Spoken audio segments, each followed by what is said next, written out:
So quite a bit happened last night during the Texas primary, including U.S. House Rep Jasmine Crockett losing her bid to become the Democratic Party's nominee to run for the U.S. Senate. She wants to cry foul, but I don't think so. Let's talk about it.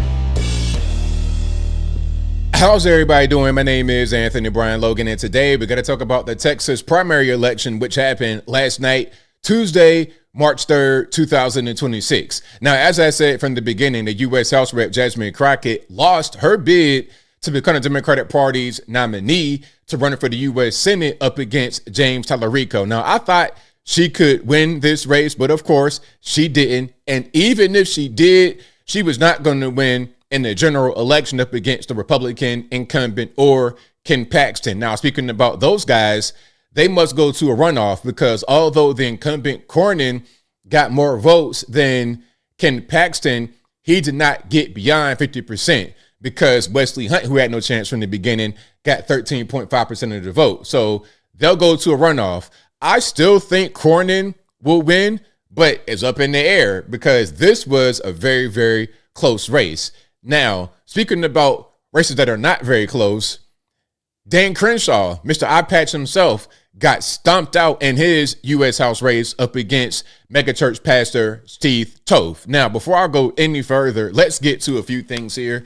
First of all, I'm going to show you this article just to be on the same page because Jasmine Crockett may say, oh, well, we still got votes to count. They were cheating us. They stopped us from voting, all this, that, and the third. No.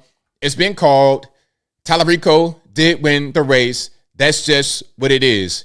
All media outlets called it. It's not up for discussion anymore. Now, speaking about Jasmine, let's get to what she said. And of course, I will link to this video and everything else in the description if you want to see it and hear it without my commentary. If you're on IG, Facebook, etc., visit the link in the bio. Go to the corresponding article on the website. But without further ado, let's go ahead and roll it. Or order saying you had until 9, I'm sure that there were people that joined the line after 7. They now are telling them that you have to separate the votes out. What this means is that we will not know what votes are to be tallied from Election Day out of Dallas County. For sure, we won't know that tonight.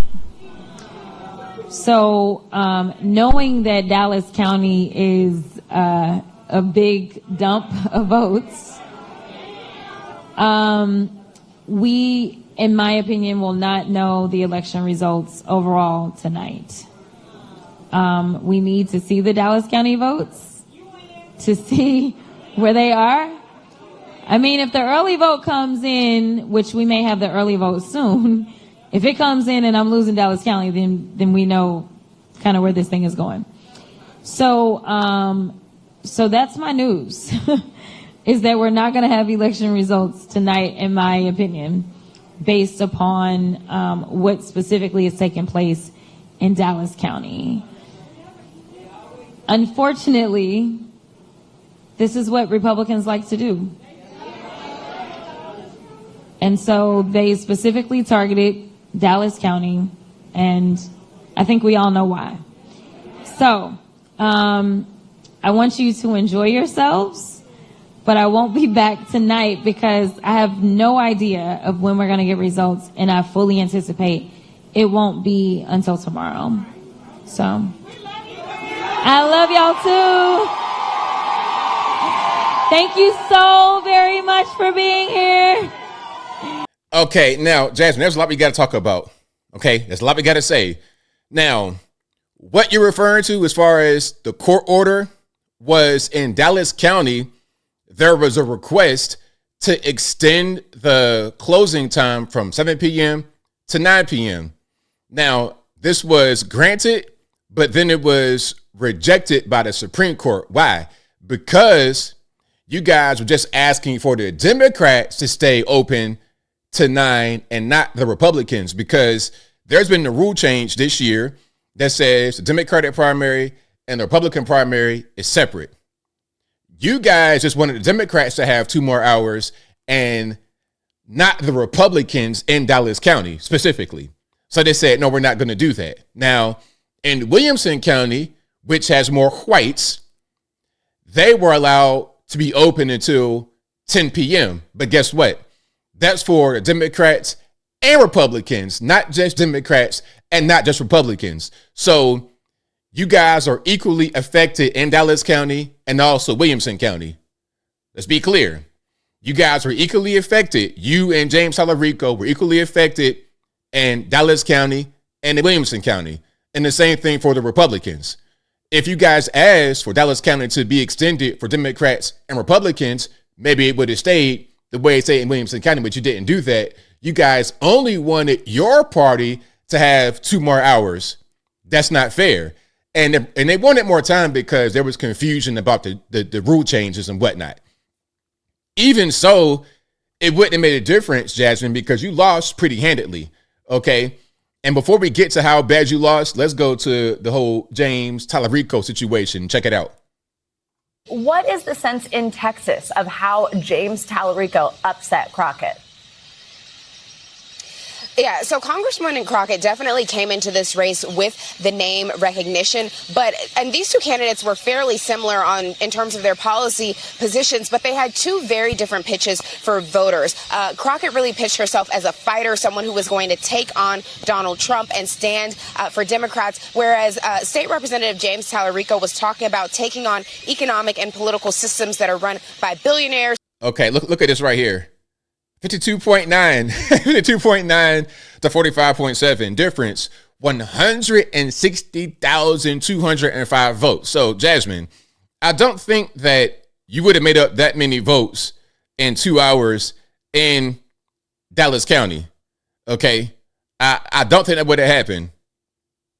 Saying that, yes, he was going to take on Trump, but also that he was pitching himself as sort of this big tent Democrat who would bring in independents, who could bring in disaffected Republicans, whereas Representative Crockett was really focused on bringing in and juicing the Democratic voter turnout. And so 2 very different strategies there. And we see that Talarico was the one that ultimately proved successful. But I will also say that it was a very long night last night, and Crockett actually came out and said she did not think that there was going to be a result because there were all of these issues at the polls in Dallas County and also in Williamson County in Austin, near Austin. And there's currently this legal battle going on over whether or not the extra 2 hours of voting that had been granted, if those votes are going to be allowed to be counted at this point.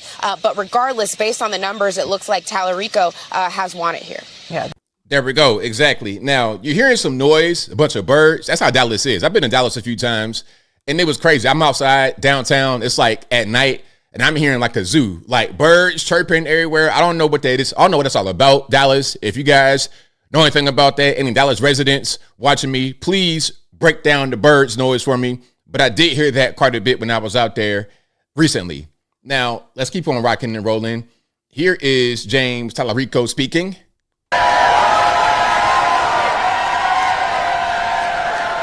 And let's be clear. James Talarico is a Democrat who was Jasmine Crockett's opponent in the primary. Let's be clear. We are still waiting for an official call, but we are confident in this movement we've built together. Every vote must be counted. Every voice must be heard. The voter suppression in my home county and in Congresswoman Crockett's home county underscores the gravity of this moment. The number of young people who showed up to vote in this election is unprecedented. The number of Texans who have never voted before but showed up in this election is unprecedented. The number of independents and Republicans who voted in this Democratic primary is unprecedented. This is proof that there is something happening in Texas. Tonight, the people of our state gave this country a little bit of hope. And a little bit of hope is a dangerous thing. I want to thank y'all. Thank you for being here. Thank you for being in this fight. God bless y'all. Thank you. All right, there we go. That is James Talarico. Now, this guy is like their golden child. They want him to be the president one day. They're already grooming him. He's like young, 36, I believe, super young guy. They want him to be the big dog. And let's not forget the whole Stephen Colbert kerfuffle where they gave him the interview and not Jasmine Crockett. And then they say, oh, it's Trump's FCC. They wanted to block the interview. Well, Trump's FCC was actually looking out for Jasmine because they say, hey, you can't just give him an interview and not give her one. If you have the FCC license, that's illegal. Okay. But anyway, let's keep on rocking and rolling here. We got a little bit more to get into. Now, here's some of the map. This right here is the Republican primary, as you can see. Okay. Now you can see Cornyn and Paxton. You can see how close they are, but Cornyn got more of the vote. But again, Wesley Hunt got 13.5% of the vote. Pretty respectable, but he had no chance from the beginning. So now Cornyn and Paxton must go to a runoff. And again, Cornyn is the incumbent. And I think Cornyn would be the Republicans' prized pick or their preferred pick because he has the best chance of being able to win because Ken Paxton, in my humble opinion, is controversial. Now, you can see the map of where everything is. All right, now Democratic primary, James Talarico, 52.8, Jasmine Crockett, 45.9. I mean, hey, that's a good turnout, a lot of votes. And let's look at it for a minute. So you got, 1.18 million compared to about 1.03. And then here you got, a little less than that. But that's kind of misleading because of how many votes Wesley Hunt got. I think once you add all the votes together, there are probably more votes cast for Republicans than Democrats. If I'm wrong, y'all correct me in the comments. Now, let's keep going. Dan Crenshaw, Mr. Eye Patch himself, lost. Okay, so GOP rep Dan Crenshaw becomes first 2026 incumbent to lose primary. The Navy SEAL, once a rising star, was defeated by GOP opponent Steve Toth, a Texas state representative and popular with MAGA voters. Okay, so there we go. That's Dan. All right, and you can see just how badly he lost. Okay, 55.8 to 40.7. That's a pretty large margin of victory right there. All righty. So there you have it. Now, as I close, I want to say this. Shout out to Jasmine Crockett. I figured she would lose this race, but not so early. And as I said, since she won't be in the House anymore, because in order to run for the Senate, she did not run for the House.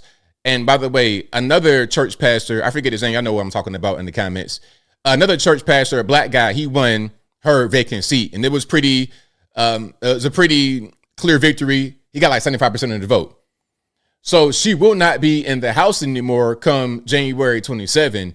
She'll complete her term right now, but January 27, it's a wrap. She's done. After that, who knows? She could run for the same seat again, but if she did, she would not be able to get it until 2029 at the earliest if she wins. As I said before, look for her in 2028 in the presidential election. Vice president, president, who knows? She has a lot of attention, a big name, big cachet, star power. She can run the race without looking crazy. She speaks better than Kamala Harris. Look for her in 2028. Because in 2028, who do you have? Briefly, as I close, I put the bone on top. Who do you have? Gavin Newsom, Stephen A. Smith, AOC, Kamala Harris, Pete Buttigieg, Buttigieg, whatever his name is, Jasmine Crockett. Out of those, who would be the best one for the Democrats to pick? Whoever they pick, I think have no chance up against our guy, Marco Rubio. Yes, Marco Rubio, not JD. Shout out to JD. But I think she'll be in that conversation, especially since she lost her race here and she won't be in the U.S. House anymore, at least for a couple of years. But I think I'll leave that right there for now. And what say you? What's your opinion about Jasmine Crockett, James Talarico, everybody? Are you surprised at what happened? Are you not surprised? Whatever your thoughts are, let me know in the comments below. You guys know where I'm at. I am not really surprised. I thought she had a chance of winning the primary, but I knew she wasn't going to win the actual seat. There was no way that she was going to flip this seat. But what I did see is her still having some political cachet, and she'll take that in the 2028 in the presidential election, some kind of way. And if you've not heard it yet, you didn't heard it here first. But whatever your thoughts are, please let me know in the comments below. And that's all I got to say for this video. If you like what you heard, please comment, rate, share, and subscribe. Peace.